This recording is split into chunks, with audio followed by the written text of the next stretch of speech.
Back, my dear student friends. In this presentation, we will be studying an important concept, what is called as convolution integral. And then you want to find the output of that system for any input x of t. This is in continuation with what was studied in our last class, that was then called as convolution sum.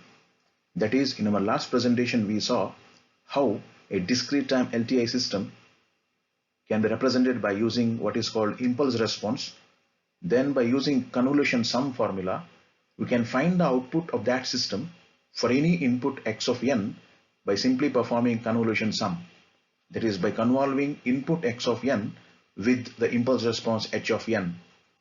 In this presentation, we will be doing the same thing, but for continuous time LTI systems. Now the same formula will be called as continuous integral, because of continuity of the variables in various functions we use to represent continuous time systems.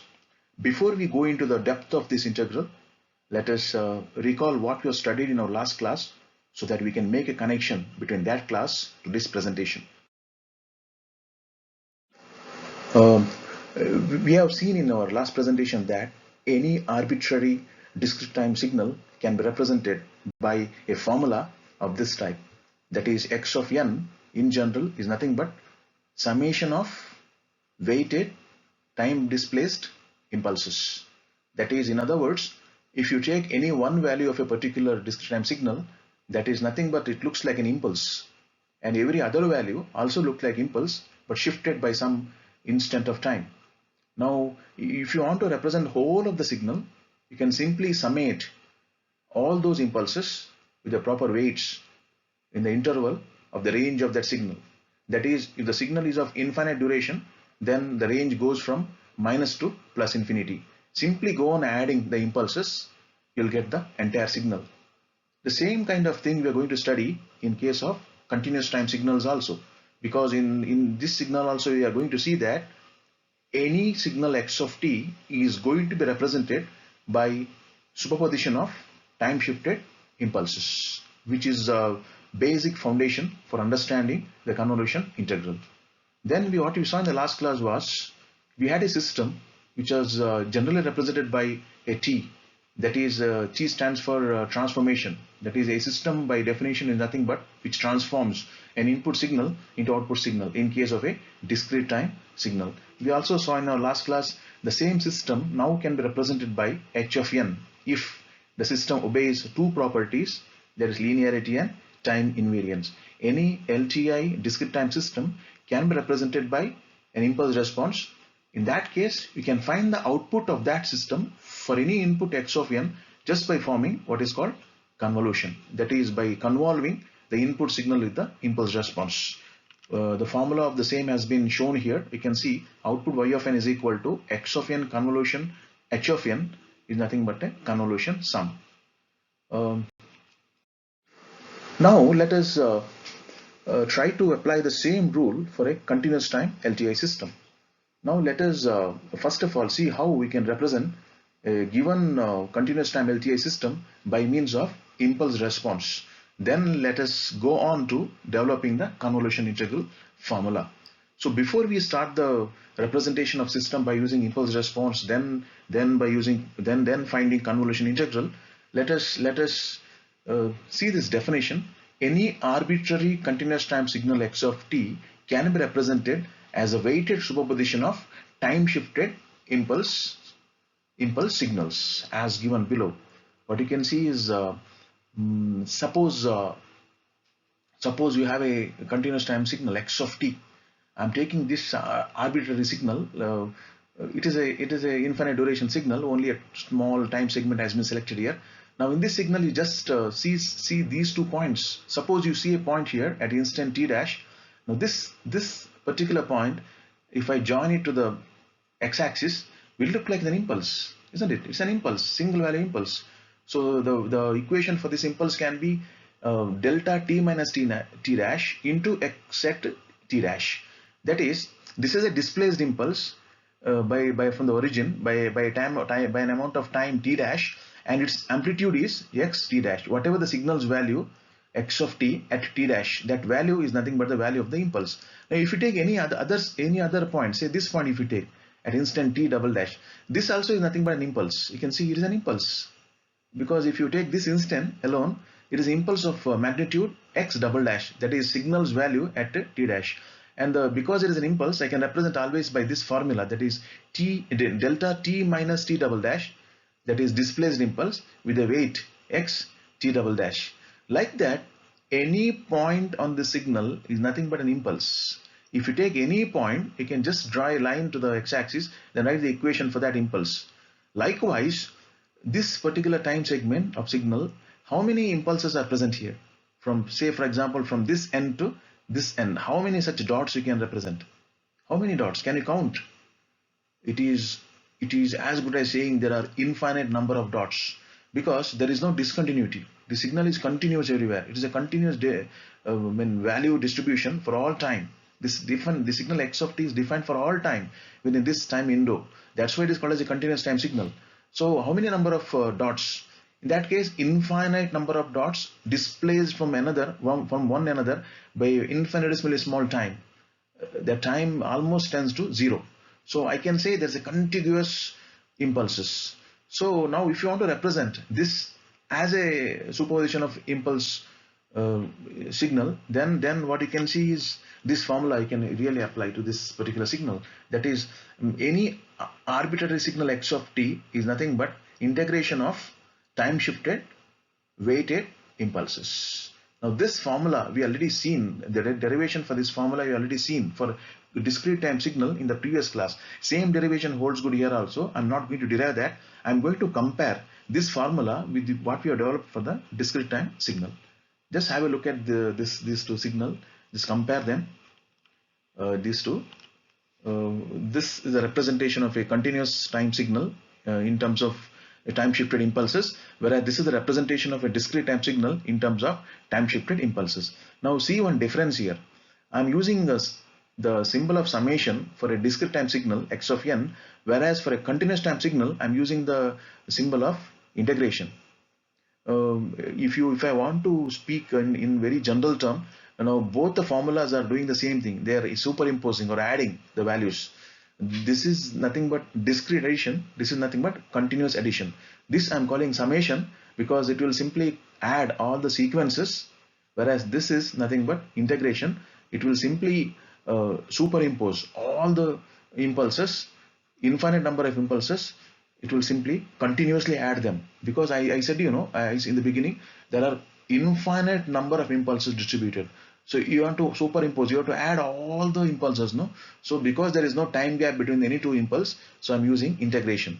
So in general, for any arbitrary continuous time signal which is defined for all time t, I can represent that signal as nothing but superimposition of time shifted weighted impulses.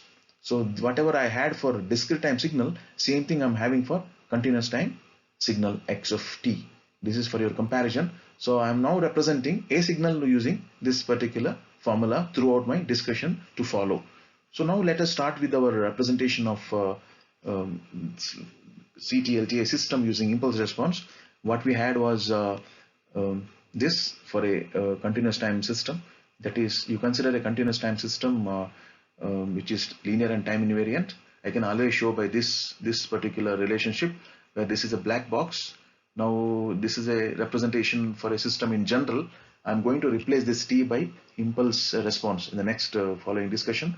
So in this particular case, t is an operator that transforms the input signal to output signal. Now these are all the definitions we already seen in our previous classes. You can see over here, x of t is the input to the signal, y of t is the output, and t is a system operator. You can also represent this diagram by means of an expression, general expression, that is y of t is equal to t of x of t. Now this t I'm going to replace by some useful form, that is impulse response, in the following.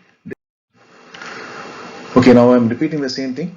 Y of t is equal to t of x of t. Now what I'm going to do is, I'm going to replace this x of t by the formula you have seen in equation 1 in the previous screen. And that is, I'm going to replace x of t by integration of time shifted weighted impulses. exactly this is what I'm going to do now. Y of t is equal to t of, in the place of x of t, I am writing this. This is nothing but equivalent of x of t. I can always do this. Now for this system with operator t, I am giving this as the input, which is nothing but x of t itself. Now because of linearity property of this system, that is, I'm assuming initially only that my continuous time system is linear and also time invariant, I can always write this equation in this form. Using the linearity property, y of t is equal to integration x of tau t of delta t minus tau. That is, I am taking the system operator inside the integration, because this is always possible, because a linear system always obeys the superposition principle. Now what is this t of delta t minus tau? This definition we also had in our discrete time system in a previous previous class. So this is nothing but I am operating the system t with an input delta t minus tau. Here tau is a dummy variable. It is nothing but time itself, because time is reserved for output y. Now I am using another time variable tau. Now this is nothing but a time shifted impulse. The shifted impulse is given to the system. That is, t of delta t minus tau corresponds to the operational system performed on time shifted impulse. That is, I am giving time shifted impulse to the system t. So what is the output? Now whenever the input is impulse, the output is called as impulse response. Okay, now because the input is an impulse, the output also is an impulse response. Because the input was shifted by tau, impulse response also shifted by same amount tau, because I know that this system t is time invariant. This is not only linear but also time invariant. Using time invariant property, if I give a time shifted impulse, I'll get a time shifted impulse response. Now this I'm going to substitute this equation, no, t of delta t minus tau is equal to h of t minus tau. I'm going to substitute here in the next screen. Here you can see h of t is nothing but impulse response of the system. See what I do in next equation. This is the equation I already shown in the previous screen. In this equation, I'm going to substitute for this much part, that is for this much part, I'm going to substitute t of delta t minus t is equal to h of t minus tau. Sorry, delta t minus tau is equal to h of t minus tau. That is, when a system is operated by a time shifted impulse, its output is time shifted impulse response. So I'm going to substitute here. What I'm getting is this equation: y of t is equal to integration x of tau h of t minus tau d tau. Because in this part, in this part I have substituted h of tau. Now this is a very important relationship. What you can see in this equation, you can see output of a system is nothing but integration of time shifted weighted impulse response. That is, for any system which is linear time invariant, so that it is LTI, output can be represented simply by for any input x of t, it can be represented by integration of time shifted weighted impulse responses. These weights of the impulse response is given by the input signal x of t. Now this is nothing but convolution integral. By using convolution integral, I can find the output of a system for any input x of t, here represented as x of tau. Now this was what I was discussing in the beginning of this discussion, that we are going to arrive in this formula. Now this formula can be represented by using a symbol, as we did in the discrete time discussion. Y of t is equal to x of t convolution h of t. See, this is the symbol asterisk, no? This symbol is used for convolution operation. Simply by convolving an input x of t with the system impulse response, it is possible to find the output for that system. So once again, I'm going to show the system, but now I'm representing not by t, an operator t, I'm representing by using impulse response. This h of t is called as impulse response of the system. If I know the impulse response of the system, then for any input x of t, I can find the output by convolution, by convolving input with the impulse response, which is a formula. In the formula, it is expanded in this particular way. This whole formula, no, you have to remember. Discussion, that is this formula, this thing, you please remember. For a LTI system which is continuous in time, output is nothing but convolution of input with the h of t. And how to apply the formula? This convolution formula is exactly this particular equation. Please take down this equation in your notebook, and with this equation you are going to use in the example. Now you can read this on your own. It is self-explanatory. Output y of t of a CT-LTI system is obtained as weighted superposition of time-shifted impulse responses. The weights are x of tau, d tau. The equation shown above is known as convolution integral. Now let us use this formula, because most of our discussion should happen around the problem solutions. Now this theory, you'll be discussing in problem solutions. In most of the problems, what they give is, they will give you the input signal and the impulse response. You'll be asked to find the output in most of the basic problems. So let us take an example. So for example, in this particular problem statement, you can see, consider a LTI system with unit impulse response h of t is equal to u of t.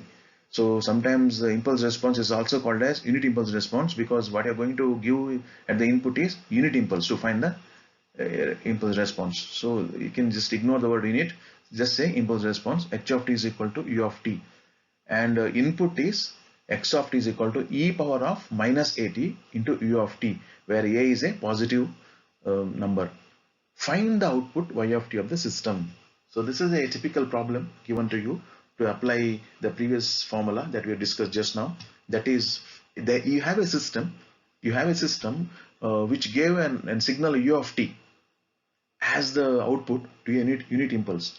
That is, whenever you apply unit impulse to that system, unknown system, output was u of t. Because it was a unit impulse response, h of t is u of t.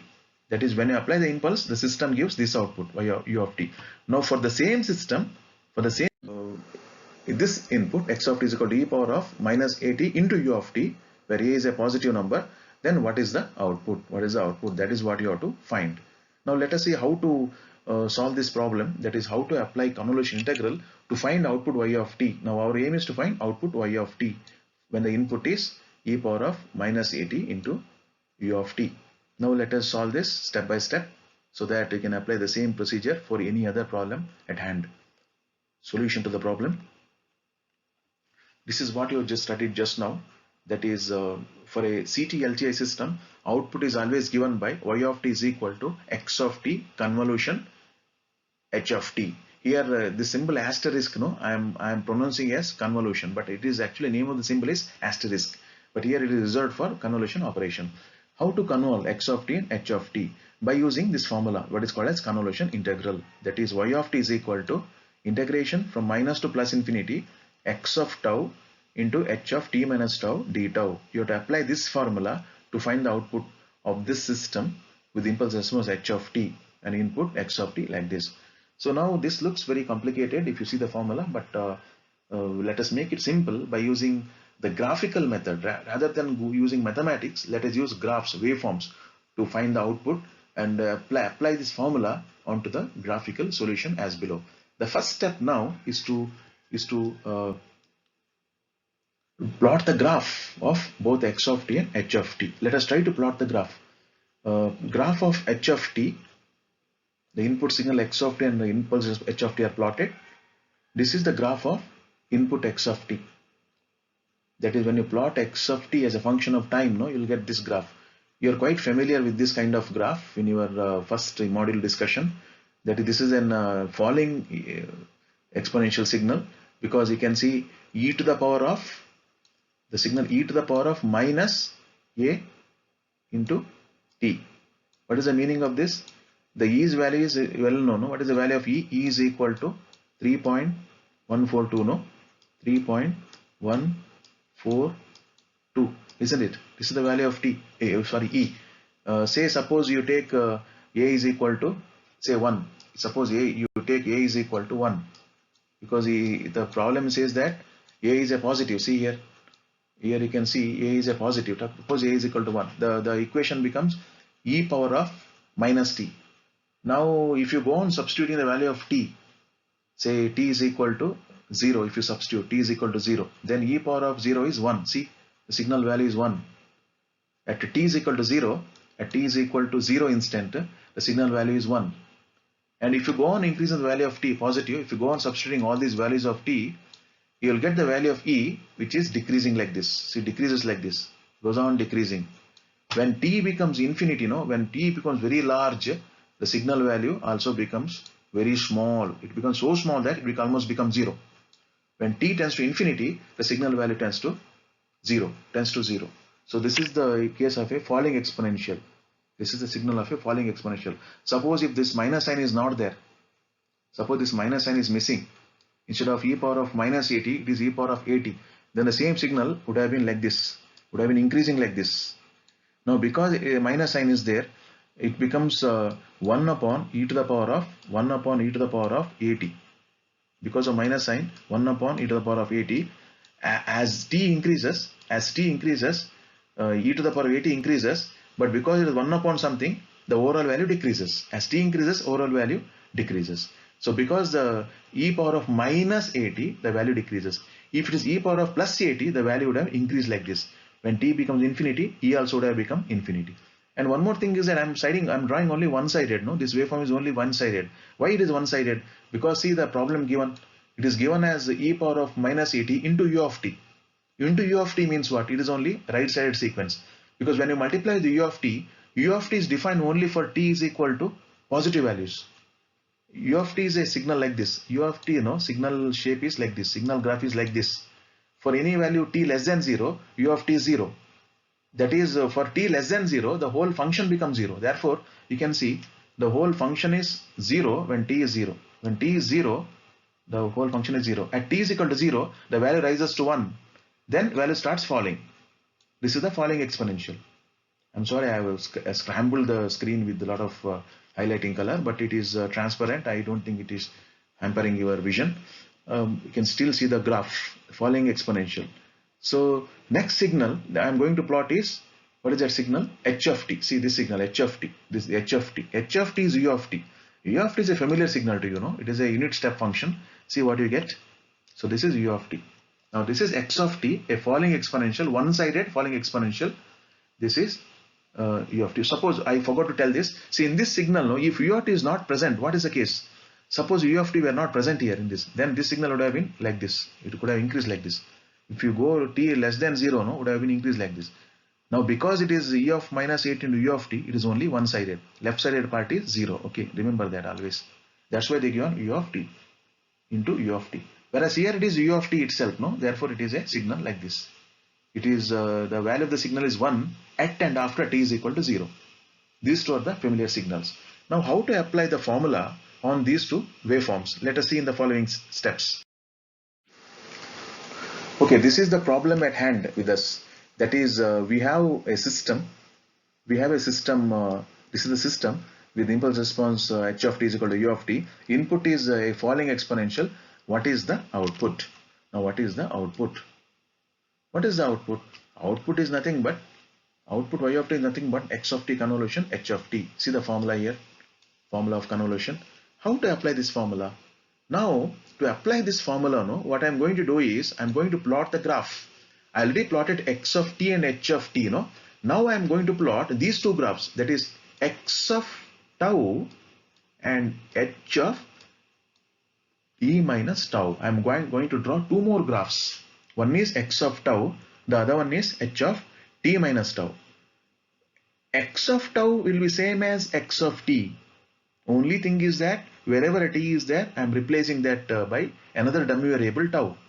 Now t is reserved for the output function, Whereas for the input variable, I am using another time variable tau. Tau and t are almost same time variables, but t for the output and tau for the input and impulse response, something like that. So now I am going to plot x of tau same as x of t. See what I am going to plot. This is what the sentence says. Let us apply the above convolution integral graphically as shown in the following steps. Now let us draw x of tau.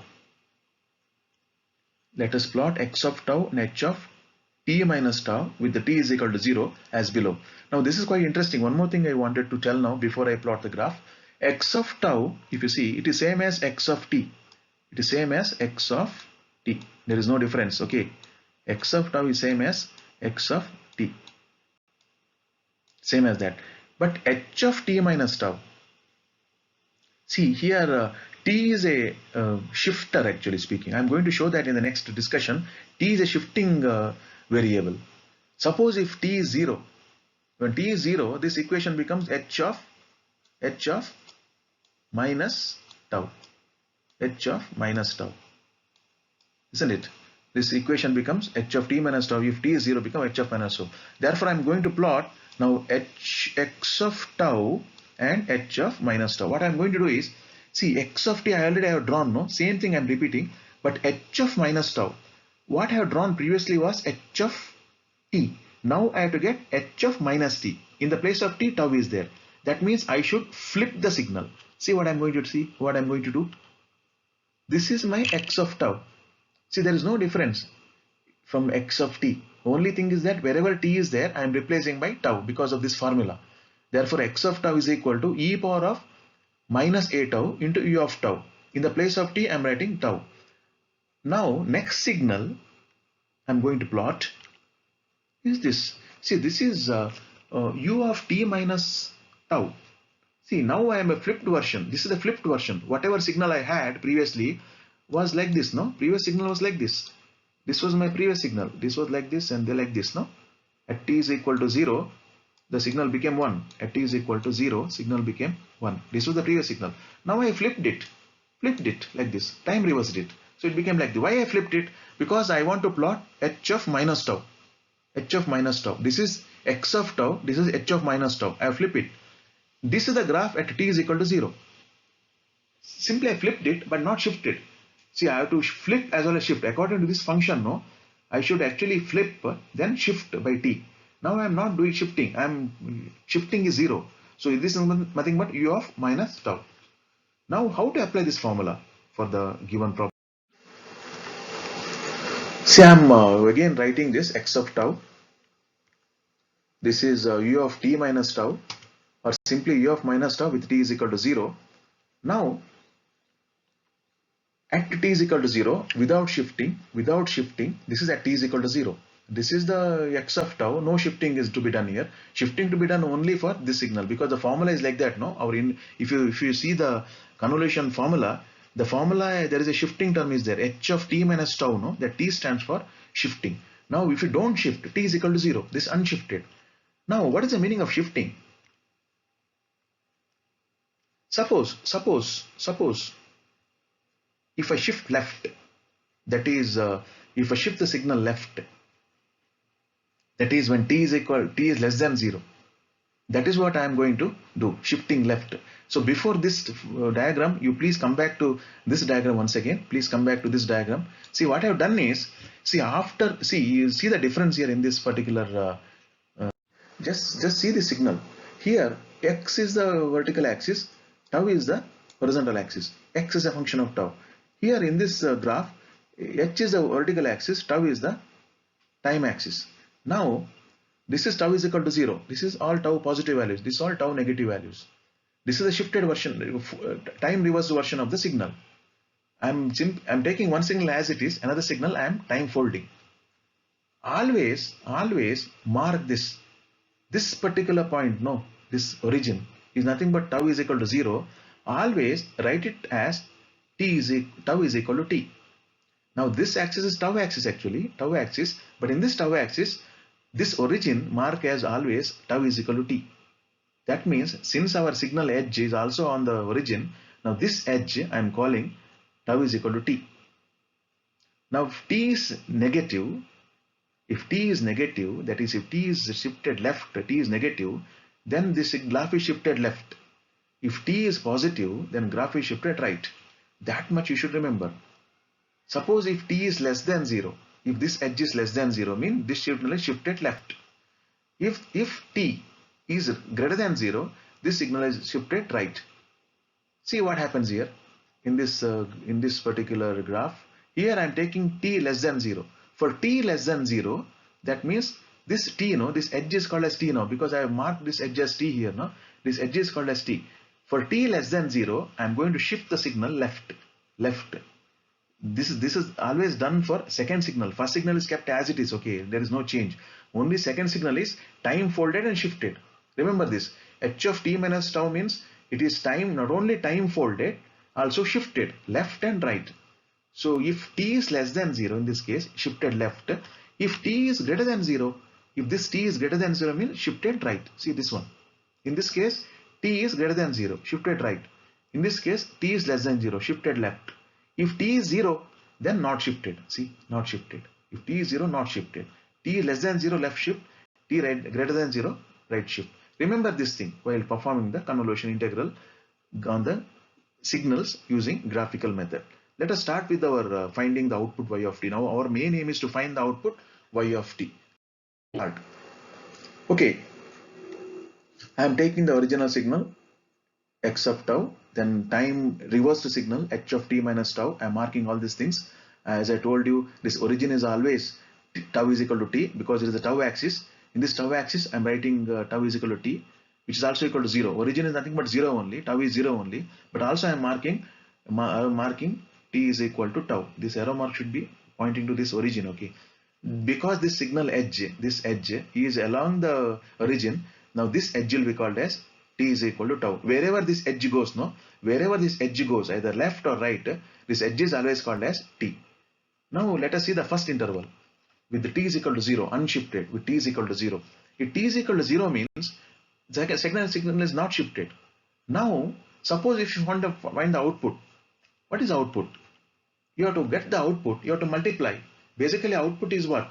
Output is nothing but multiplying x of tau and h of t minus tau, then integrating for the interval of minus to plus infinity. If you have seen the formula correctly, output y of t is multiplication of x of tau and h of t minus tau in the limits of minus to plus infinity. Now let us multiply the signal in the interval minus infinity to 0. Now to begin with, let us start without shifting.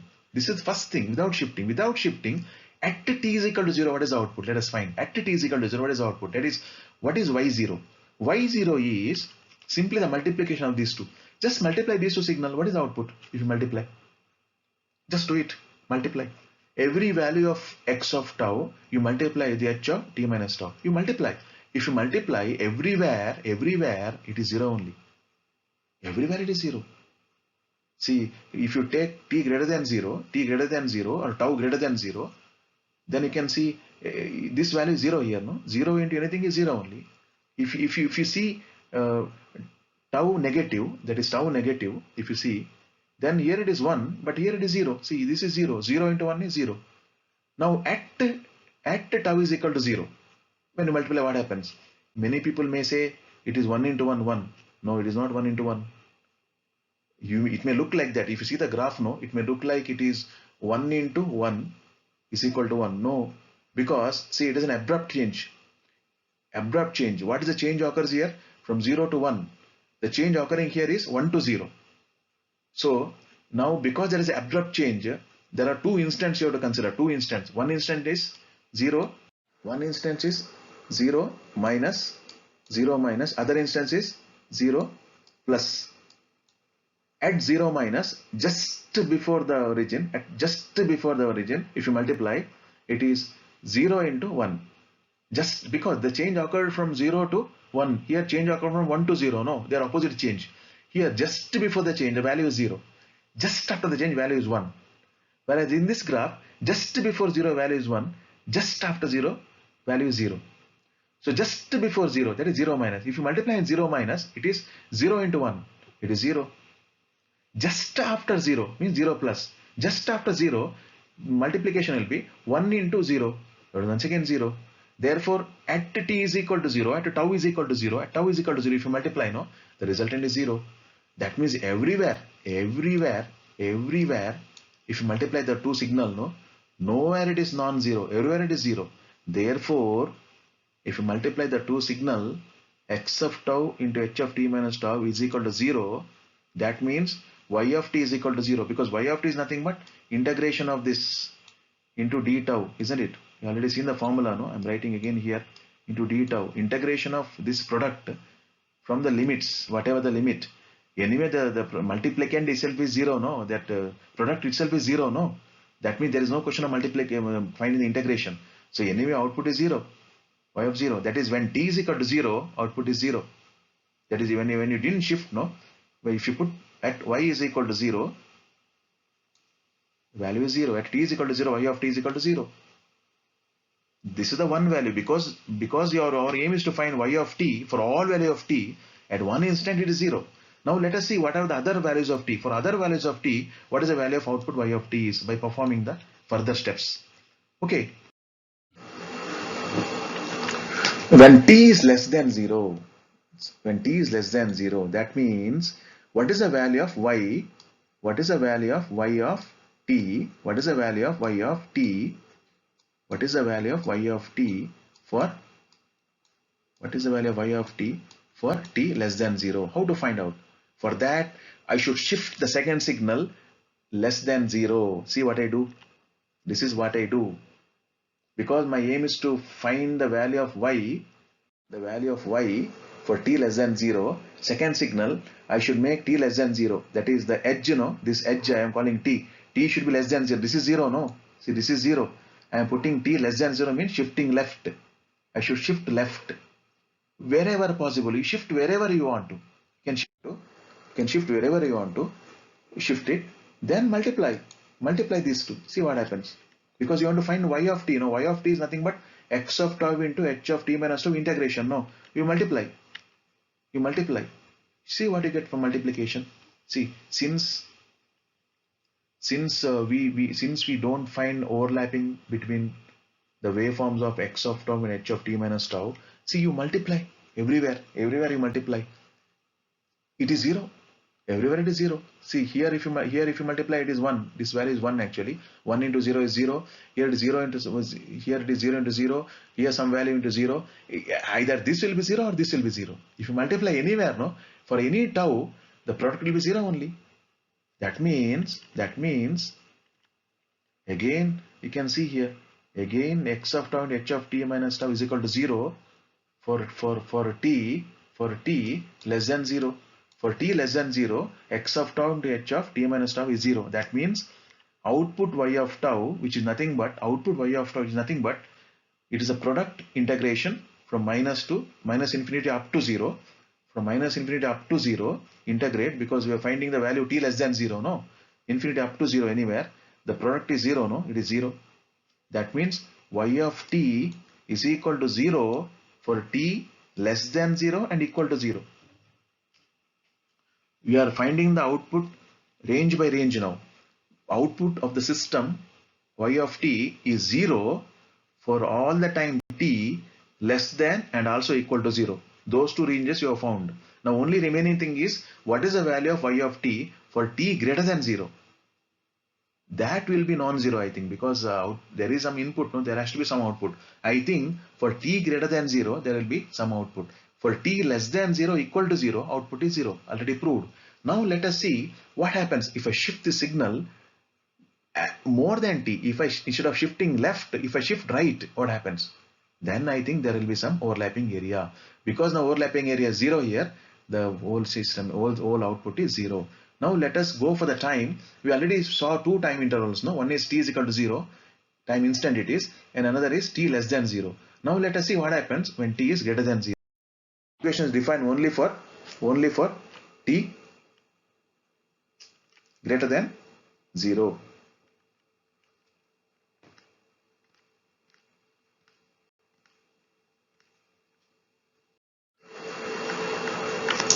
Only for t greater than 0. So this is what the output I am getting. Now if you want to plot this graph, no, you can also plot it. It will be like this. See, it is nothing but a rising signal basically. It rises initially fast, then almost become constant. That is for the given input. When the input given was a falling exponential, no, input was this, no, this was the input. This was the input signal, isn't it? This was the input signal x of t. X of t. Output is like this. It initially rises, then remain almost constant. Finally becomes 1 by a. This is the graph plotted for this signal. That is, if you put t different values starting from 0, no, if you put t is equal to 0, this whole thing becomes 1 by infinity, or 1 by 0, 1 by actually if you put t is equal to 0, 1 by e power of minus at is 1 by e power of at, no, 1 by e power of at. In this, if you put t is equal to 0, so this becomes 1 by e power of 0 means 1 by 1. So 1 minus 1, 0. 1 minus 1, 0. At t is equal to 0, therefore y is 0. See, it's 0. If you put t is equal to infinity, at t is equal to infinity, if you put t is equal to infinity, then if you put t is equal to infinity, e to the power of infinity is infinity. Therefore, it becomes 1 by infinity. 1 by infinity. 1 by infinity is 0. 1 by a very large value is 0. So if t is equal to infinity, so this term becomes 0. The whole equation becomes 1 by a. That is, output becomes 1 by a. See, output at when t is equal to infinity, output becomes 1 by a. So this is how the graph is. Sometimes the graph need not be considered. If you show the output equation, it is all enough. Okay, this is how the solution is. Now let us see. Let us apply the same technique for one more type of situation. That is, I'm going to solve one more problem for the same convolution integral. See, that problem is this. I hope your highlighter won't affect your vision here. I mean, the clarity of this text. Still you can read. See, in this problem, they're asking you evaluate convolution integral. In the previous problem, they gave an impulse response of a system, then they gave some input, they asked you to find the output. No, now in this problem they're asking you to find output y of t when the two signals are convolved. Both signals are step signal, shifted step signal. See, u of t plus 1, that is time advanced step signal, u of t minus 2, time delayed. Both are step signals convolved. They are asking you to find what is output y of t when these two signals are convolved. The procedure is same what you have done in the previous particular problem. Let us follow the same procedure in the discussion. See how we will develop the steps. It is exactly similar to previous step.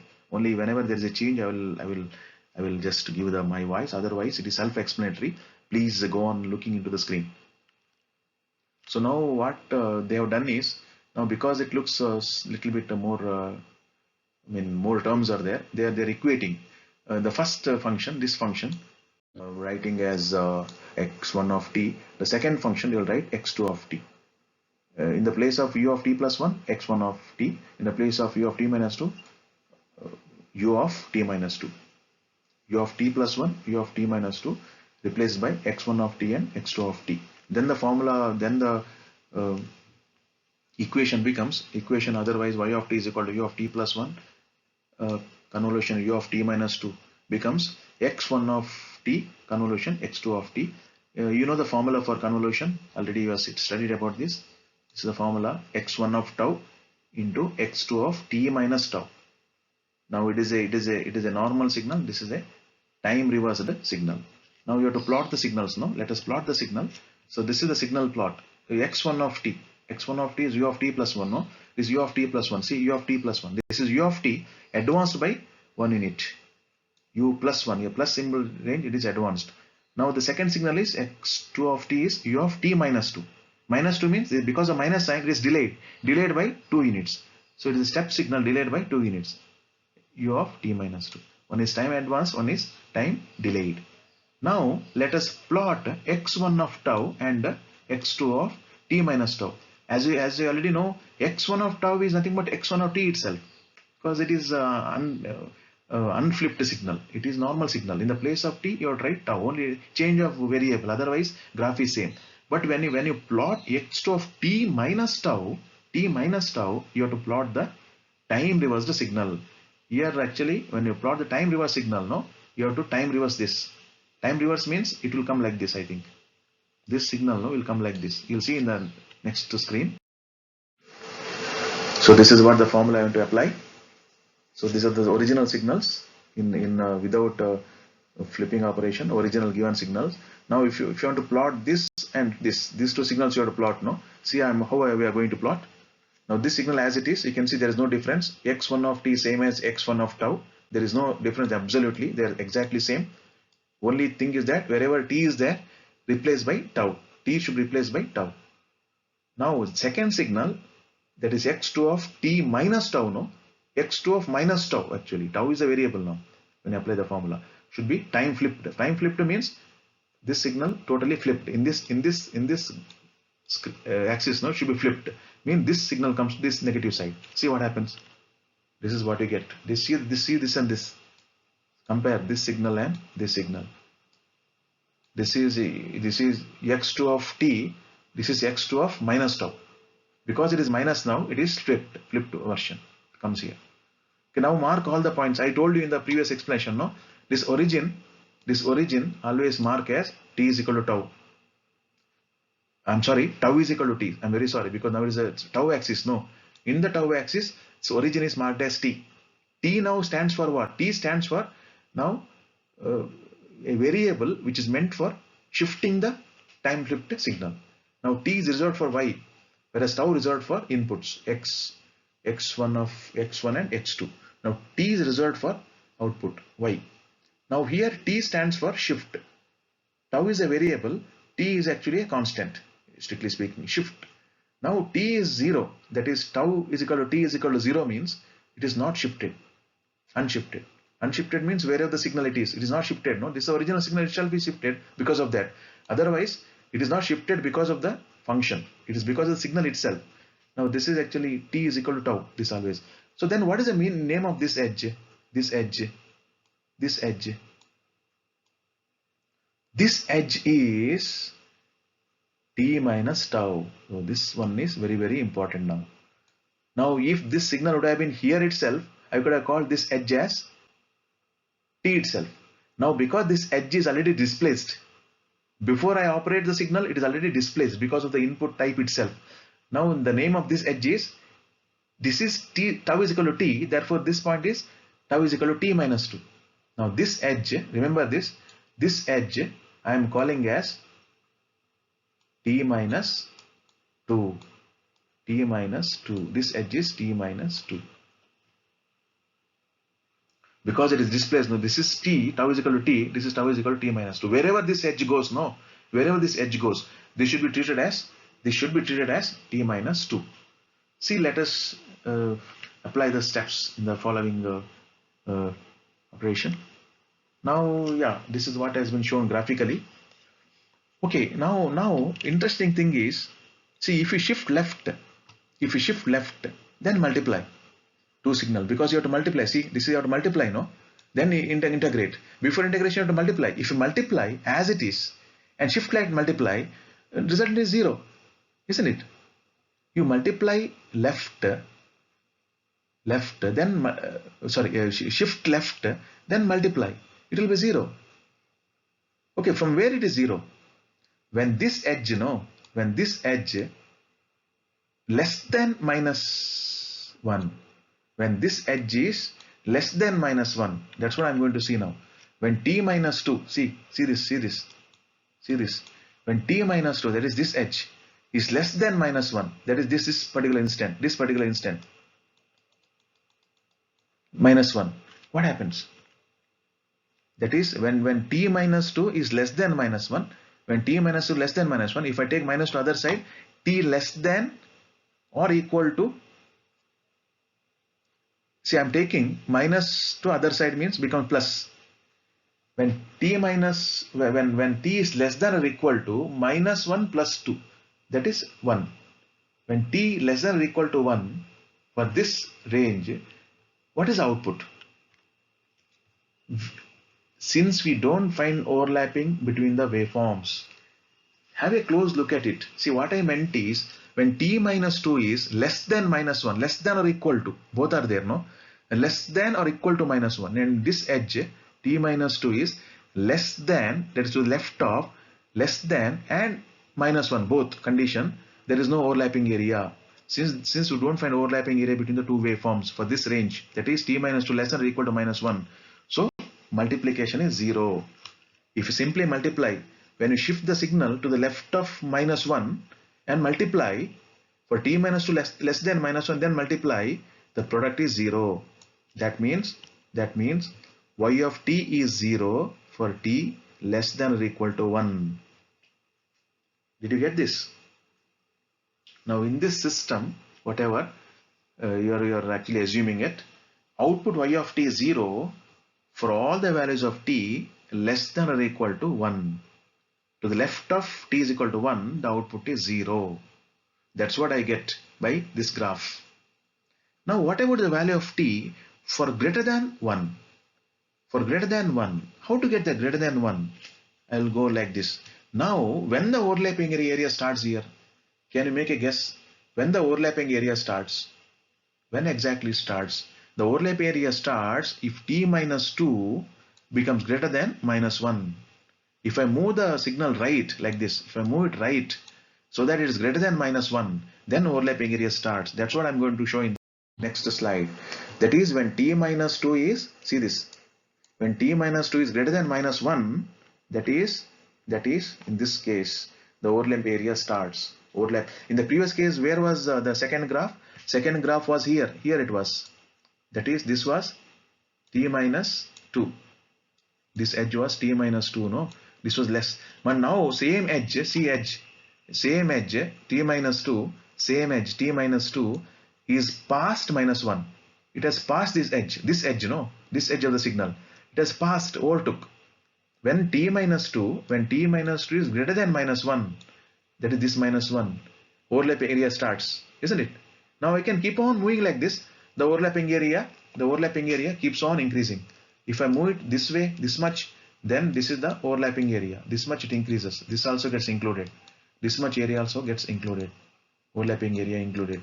If I move it here till here, then this much also, this much, because this graph is everywhere, no? This much area also gets included. That means if I keep on moving this graph to right, the overlapping area keeps on increasing linearly. The overall area keeps on increasing linearly. That is, when t minus 2 is greater than minus 1, the overlapping area keeps on increasing. See how I handle it in the problem. When t minus 2 is greater than minus 1, or t greater than, I'm bringing minus 2 onto the right hand side, becomes plus 2. When I bring to right hand side, becomes plus 2. Minus 1 plus 2 means it is 1. That is, when t greater than 1, for t greater than 1, that was what I was looking for.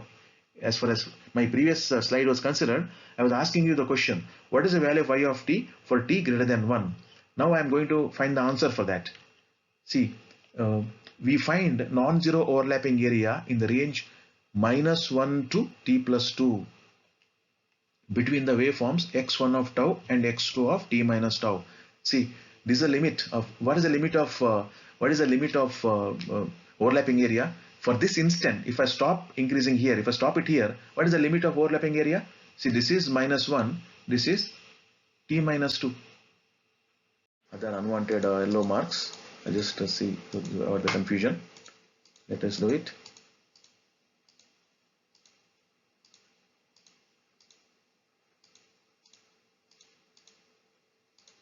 Okay, this, see here, the overlapping area is minus 1 to t minus 2. We don't know what is the mark because it is a variable. It is a variable of t. But this is fixed. This is minus 1. It is fixed. Wherever I move this one, no, this remains as minus 1. No, lower limit is minus 1. Upper limit is t minus 2. In this range only, overlapping area is non-zero. Outside this range, it is 0. Here it is 0. Here also it is 0. Everywhere it is. Here everywhere it is 0. And also here everywhere it is 0. Only in this range, no. Only in this range it is non-zero because there is a non-zero. If I multiply the two signal, no, it is non-zero only in the range. What is the range? Minus 1 and t minus 2.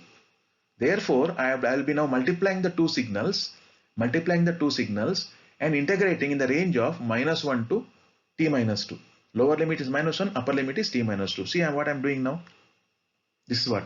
Therefore, y of t is equal to multiply the two signal x1 of tau and x2 of t minus tau in the range of minus 1 to t minus 2, because only in this range it is non-zero, no? So minus 1 to t minus 2, minus 1 to t minus 2, I multiply. Now what is the value of x1 of tau? It is 1. What is the value of x2 of tau? It is also 1. Both are constant signals. Therefore put their values.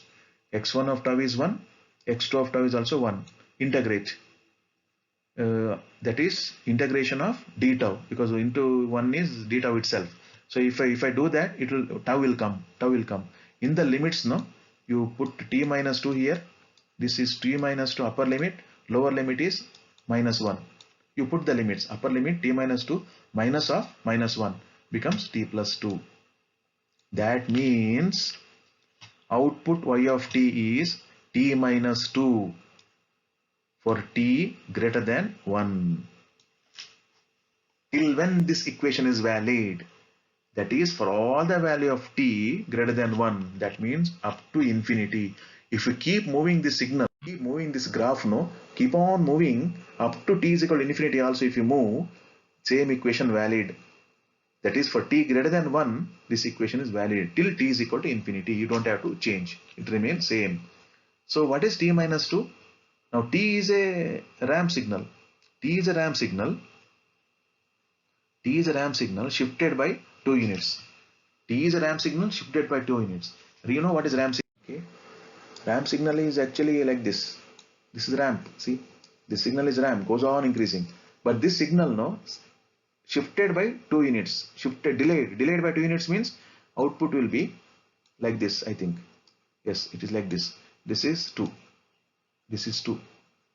That is this value where it starts, no, is 2. Shifted, no. It is starting at 0. If unshifted means shifted by 2 units. Slope is 1. That is here it is 1 and here also 1, because nothing is there, no. It is 1 into t minus 2 shifted ramp.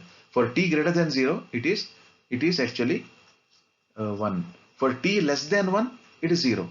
Now I can show you the output t greater than 1, and it is equal to 0.